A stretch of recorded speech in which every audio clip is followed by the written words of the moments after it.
నమస్కారం. ఈనాటి ఈ ప్రత్యేకమైన విశ్లేషణకి మీకు స్వాగతం. ఎప్పుడైనా ఆలోచించారా? అసలు కుటుంబం అంటే ఏంటి? కేవలం ఒకే రక్తం పంచుకుని పుడితేనే కుటుంబమవుతుందా? కాదు.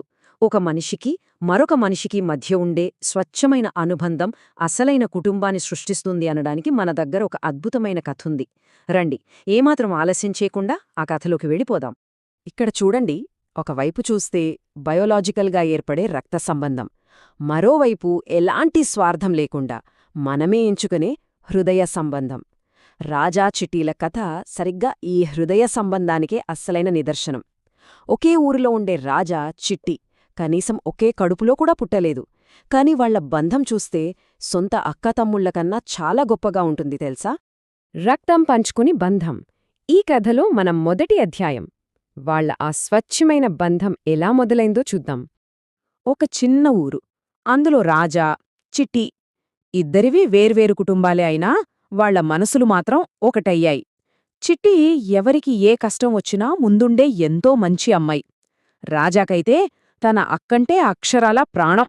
అసలావిడ నవ్వితేనే వాడికి రోజూ బాగుంటుంది అని బలంగా నమ్మేవాడు.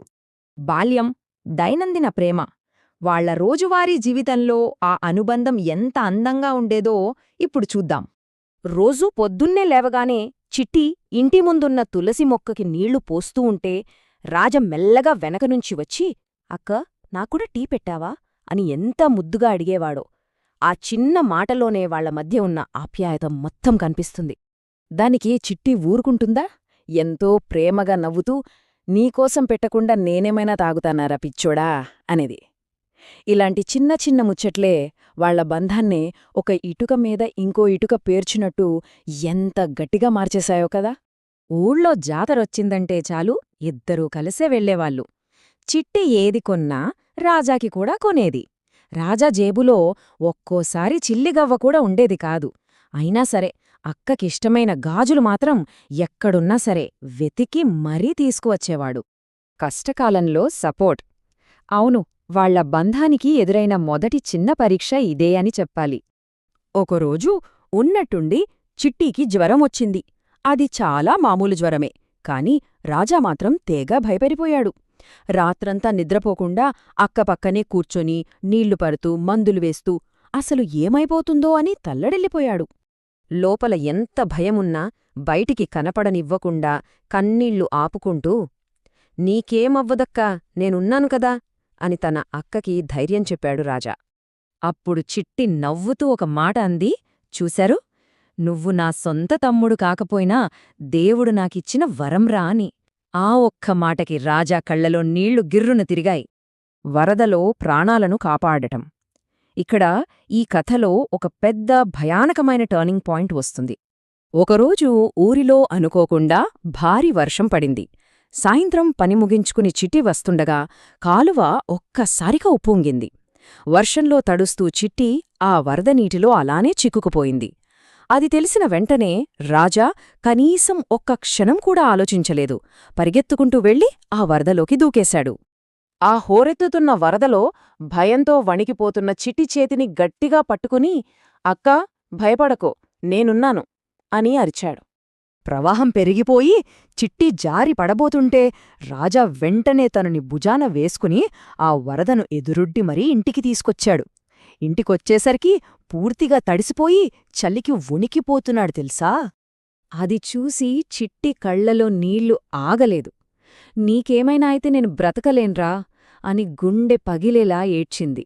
అప్పుడు రాజా చిన్నగా నవ్వి, నాకేమైనా పర్లేదక్కా, నీ కన్నీళ్లు మాత్రం నేను చూడలేను అన్నాడు.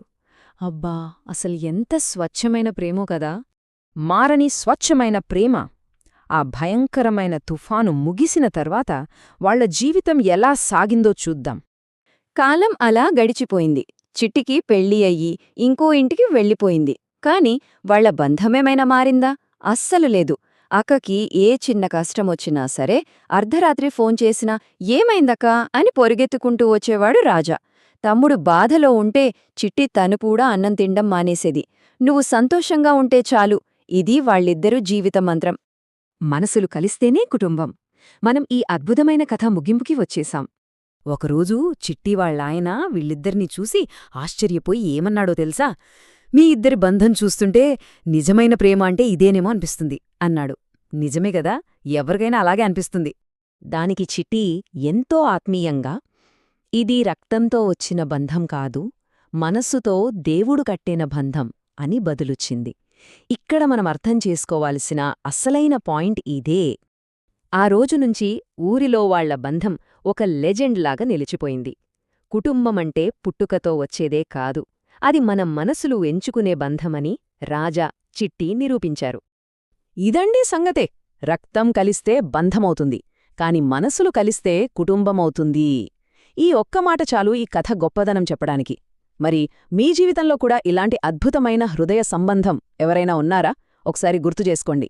ఈ విశ్లేషణ మీ మనసును తాకిందని ఆశిస్తూ మరో ఆసక్తికరమైన అంశంతో మళ్ళీ కలుద్దాం.